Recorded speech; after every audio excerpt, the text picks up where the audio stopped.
Frozen bear begs man to enter the house. He is shocked by what happens next. On a freezing winter night, deep in the heart of the forest, a lone man hears an eerie sound at his door. When he opens it, he doesn't find a stray dog or a passing traveler. He finds a bear. Not just any bear, but one battered by the storm, frost clinging to its fur and desperation in its eyes. What would you do if a creature of the wild turned to you for help? Would you slam the door or would you take the risk and let it in? This story isn't just about survival. It's about trust, connection, and the unexpected way life sometimes gives us exactly what we need, even when it comes wrapped in fur and claws. The wind howled through the dense spruce and fir trees of the valley, bending their frosted branches into unnatural shapes. Snowflakes, like frozen whispers, spiraled against the log walls of Elliot Ron's cabin. Inside, the dim glow of a cast-iron-wood stove cast long, flickering shadows across the room. Elliot sat slumped in an old leather chair, a tattered Nikon D850 camera resting on the table beside him. It had been his lifeline to the outside world since he'd retreated here nearly 2 years ago, capturing the untamed beauty of this isolated patch of Montana, near Glacier National Park. The walls of the cabin were adorned with photos of elk grazing in morning mist, a bald eagle soaring over Lake McDonald, and a snow-covered ridge glinting in the weak winter sun. Despite the comfort of the images, the cabin was eerily silent tonight, the kind of silence that pressed on his chest, reminding him of all that he'd lost. The sharp crack of ice shifting outside made him sit upright. He glanced toward the frosted window, shadows playing tricks in the dim light, the towering trees shifting with the wind. Then he heard it, an unmistakable sound. A low, guttural whimper almost like a dog's but deeper. Elliot's pulse quickened. There shouldn't be anyone, or anything, this close to the cabin. The nearest road was 5 miles away, and most creatures avoided the warmth of human habitation during the cold months. He moved cautiously to the window, his breath fogging the glass as he peered into the snowy expanse. At first, all he could see was white, the endless white of winter draped over the earth like a burial shroud. And then it moved, a large figure dark against the snow, hunched low near the porch. It was a bear, but not the robust, majestic kind he had seen in summer, lumbering confidently through the forest. This bear was gaunt, its fur clumped with ice, steam rising faintly from its nostrils as it panted heavily, its front paw pressed awkwardly into the snow. No. Jesus, Elliot muttered under his breath, his mind racing. This was a grizzly, Ursus arctos horribilis, a species both revered and feared in these parts. Normally, such a creature would steer clear of humans, especially during hibernation season. But this bear looked desperate. Desperation could mean danger. He grabbed his flashlight from the kitchen counter, clicked it on, and opened the door just a crack. A gust of icy wind rushed in, biting his face. The bear barely flinched at the light, only shifting slightly to meet his gaze. Its eyes, amber pools of exhaustion, stared back at him with an intensity he couldn't ignore. "Are you hurt?" Elliot whispered as if expecting an answer. The bear let out a low rumble, more a groan than a growl. It lifted its injured paw and limped a step closer, its massive frame sagging under its weight. Instinct told him to slam the door, to lock himself away from this powerful predator. But something about the bear's movements, its labored breathing, stopped him. This wasn't aggression, it was a plea. All right, he muttered, more to himself than to the bear. Grabbing a thick wool blanket, he stepped cautiously onto the porch, his boots crunching in the snow. He stopped just short of the bear, which stood shivering in place. Up close, the animal's condition was even worse. Its coat was patchy, its ribs prominent beneath the fur, frost clinging to its whiskers like tiny icicles. "Let me see," Elliot said, his voice low and steady. The bear shifted its weight, lowering its head as though resigned. It was then he noticed the deep gash on its paw, the skin raw and blackened around the edges, frostbite creeping in. "You poor thing," his voice cracked as he wrapped the blanket around the bear's shoulders. It didn't resist, only flinched slightly as the warmth touched its icy fur. With one cautious step at a time, Elliot guided the bear inside the cabin. The heat from the wood stove hit the bear immediately. It collapsed onto the wooden floor with a heavy thud, its breathing labored but steady. Elliot stood frozen, gripping the edge of the table for support. A bear, a grizzly, was lying in his cabin mere feet away. And yet, as surreal as it was, he felt no fear. Only an overwhelming wave of pity. Elliot retrieved a first aid kit from a cabinet, along with a jar of honey, real Montana clover honey he'd bought from a roadside stand months ago. He set the jar near the bear, unsure if it could eat in its condition. To his surprise, the bear's nose twitched and with great effort, it licked at the honey, its tongue curling around the jar's rim. "That's it," Elliot murmured. "You'll be all right. We'll figure this out." As he sat down on the floor beside the bear, exhaustion hit him like a tidal wave. But for the first time in years, it wasn't the heavy, suffocating kind of exhaustion that had plagued him since the accident. It was the kind that came with purpose, the kind that made him feel, if only for a moment, alive again. Outside the wind howled on. But inside, there was only the soft crackle of the fire and the sound of the bear's labored breathing. For the first time in a long while, Elliot didn't feel entirely alone. "I've added punctuation to this portion, staying true to your request not to change any words. Let me know if you'd like me to continue with the rest." The frosty air. "We're almost there." The cabin appeared like a beacon through the trees, its soft golden light spilling into the growing darkness. Relief surged through Elliot as they approached, his heart pounding with a mixture of exhaustion and determination. He reached the porch and carefully opened the door, the warmth inside wrapping around him like an embrace. The mother bear hesitated at the threshold, her massive frame silhouetted against the night. Elliot turned to her, his voice low and soothing. "Come on," he said. "It's safe here." She stepped inside cautiously, her claws clicking softly against the wooden floor. Her breath came in slow, visible puffs as she sniffed the air, her gaze darting around the small space. Elliot closed the door behind her, shutting out the cold and the storm that had begun to gather once more. Elliot laid the cubs on a folded blanket near the wood stove, their tiny bodies curling instinctively toward the warmth. He knelt beside them, his hands moving with practiced care as he checked for injuries. One of the cubs whimpered, a small plaintive sound that tugged at his chest. "They're so cold," he muttered. Glancing toward the stove, he added another log to the fire, the flames crackling and growing brighter. The mother bear settled a short distance away, her weary eyes fixed on her cubs. There was something in her gaze, an unspoken mix of trust and hope, that made Elliot's throat tighten. He reached for an old quilt draped over the back of a chair and gently tucked it around the cubs. Their shivering began to subside, their breathing evening out as the warmth enveloped them. "There you go," Elliot said softly. "You're safe now." The mother bear let out a low rumble, her head lowering to the floor. Elliot glanced at her, his heart aching at the sight of her exhaustion. "You've been through hell, haven't you?" he said, his voice barely above a whisper. The hours passed in a quiet rhythm, the cabin filled with the sounds of the crackling fire and the occasional rustle of the bears. Elliot moved between tending to the cubs and preparing a simple meal of canned soup and crackers for himself.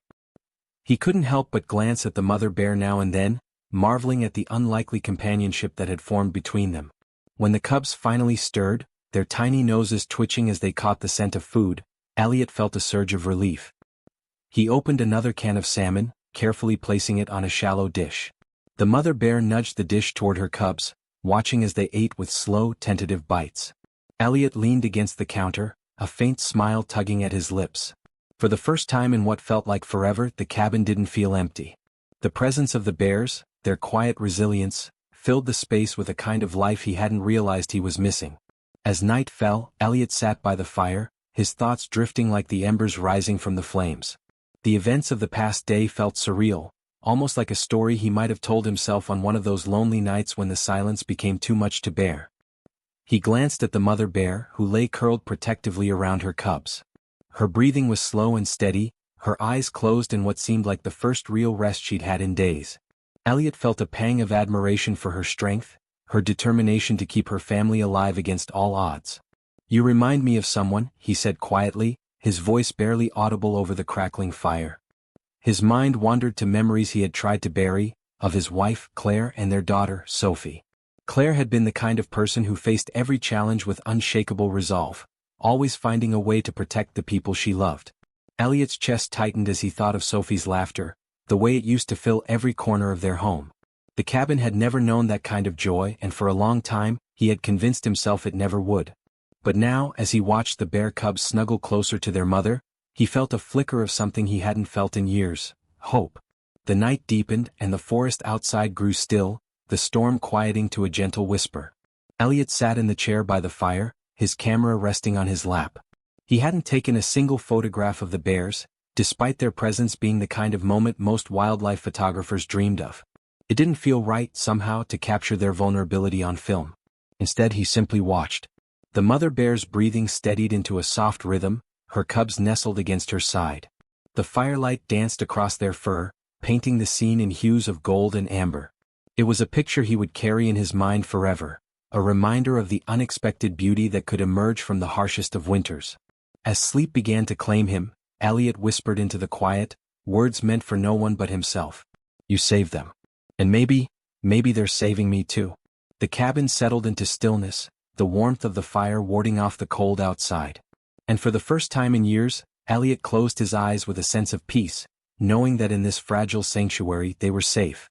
For now. The morning light filtered through the frosted window panes, casting faint streaks across the wooden floor.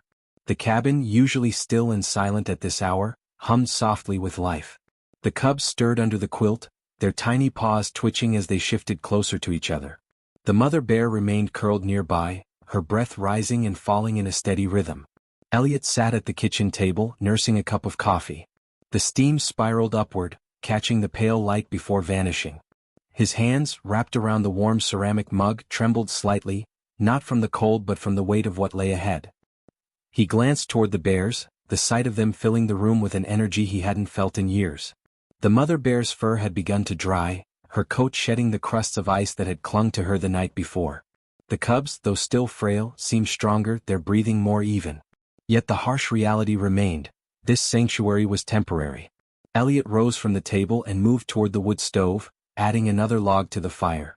The flames leapt eagerly, casting the cabin in a warm glow. He crouched beside the stove, staring into the fire as his thoughts churned. "I can't keep you here," he said quietly, the words directed more at himself than at the bears. "You need to go back out there to where you belong." The idea of sending them back into the wilderness filled him with unease. He had spent years documenting the harshness of nature, its unyielding cycles of survival and loss. These bears had already faced so much. Could they endure more? The mother bear stirred, her ears twitching as if she had sensed his unease. She lifted her head, her amber eyes meeting his. There was something in her gaze that steadied him, a silent resilience, an assurance that she had faced the wild before and could do so again. As the day unfolded, Elliot busied himself with preparations. He gathered supplies, dried fish, jerky, and an old tarp he fashioned into a makeshift sled. The mother bear watched him intently, her head tilted slightly as if she understood his intentions. The cubs, now more alert, explored the edges of the room with cautious steps. Elliot couldn't help but smile as one of them, the smaller of the two, pawed at a loose thread on the quilt. The other cub followed suit, its tiny growls of determination echoing faintly in the cabin. "Troublemakers," Elliot said with a chuckle. The sound of his own laughter surprised him, breaking the somber quiet that had settled in the cabin over the past 2 years. He crouched down and held out his hand, palm open. The smaller cub hesitated before taking a tentative step forward, its nose twitching as it sniffed his hand. Elliot's smile widened as the cub nudged him gently, its fur soft against his skin. "You've got some fight in you, don't you?" he said softly. "Good. You're going to need it." By mid-afternoon the sled was ready. Elliot had lined it with blankets, creating a space for the cubs to rest during the journey. He tied the tarp securely, testing the knots to ensure they would hold. The mother bear, sensing the shift in energy, moved closer, her injured paw dragging slightly against the floor. Elliot knelt beside her, his hands resting on his knees. "It's going to be a long walk," he said, meeting her gaze. "But I'll get you there. I promise." Her response was a low rumble, her eyes steady and calm. Elliot felt a pang of admiration for her strength, the kind of strength that came from enduring hardships and refusing to give up. The first steps into the wilderness were slow and deliberate. Elliot pulled the sled behind him, the cubs nestled inside, their tiny faces peeking out from the blankets. The mother bear walked beside him, her gait uneven but determined. The snow, though deep, had hardened slightly under the sun's weak rays, making the trek a bit easier. The forest seemed different now, less forbidding than it had been the night before. The trees stood tall and silent, their branches heavy with snow. The air was crisp, carrying with it the faint scent of pine and earth. For the first time in a long while, Elliot felt a sense of purpose. With each step he took, they moved in near silence, the only sounds being the crunch of snow underfoot and the occasional rustle of branches in the wind. Elliot's thoughts wandered as they walked, memories surfacing unbidden. He thought of Claire and Sophie, of the laughter that used to fill their home. He thought of the accident, the crushing weight of grief that had driven him to this isolated life. But now, walking beside the bears, he felt something shift. It wasn't a sudden revelation or a dramatic moment of clarity. It was quieter than that, a slow realization that life, even in its harshest moments, still held moments of connection and hope. As the sun began to dip below the horizon, they reached a clearing near a frozen stream. Elliot paused, his breath fogging in the cold air. The clearing was sheltered by a ring of trees, their branches forming a natural canopy that offered protection from the wind. "This might be a good spot," he said, glancing at the mother bear. She sniffed the air, her ears twitching as she surveyed the area. Satisfied, she nudged the sled gently, her gaze lingering on her cubs. Elliot untied the sled and carefully lifted the cubs out, placing them on the soft snow. They stretched and sniffed their surroundings, their tiny paws leaving delicate imprints in the snow. The mother bear lowered herself beside them, curling protectively around their small forms. Elliot stepped back, his chest tightening as he watched them. This was what they needed, a chance to heal, to grow, to reclaim their place in the wild. And yet, the thought of leaving them here filled him with a strange sense of loss. "You're going to be okay," he said, his voice breaking slightly. "You're strong. Stronger than I'll ever be." The mother bear lifted her head, her eyes meeting his one last time. It was a look of understanding, of gratitude, and perhaps even of farewell. Elliot nodded, his throat tight as he turned to leave. The walk back to the cabin was solitary, the weight of the empty sled a stark reminder of the life he had just left behind. But as he trudged through the snow, he felt a quiet sense of peace. He had done what he could, given them a chance, and in doing so, he had found a part of himself he thought he had lost. The cabin came into view, its golden light flickering through the trees. Elliot stepped inside, the warmth of the fire greeting him like an old friend. He sat by the stove, his camera in hand, and stared at the flames. For the first time in years, he didn't feel entirely alone. The days that followed were marked by a stillness Elliot couldn't quite place. The cabin felt emptier, quieter, the absence of the bears leaving behind a strange echo in his routine. He would wake before dawn, make his coffee, and sit at the small wooden table by the window, staring out at the snow-covered forest. The tracks they had left behind, the deep impressions of the mother bear's paws and the tiny tentative prints of her cubs, had long since vanished under fresh snowfall. Elliot's mind often drifted to them. Were they safe?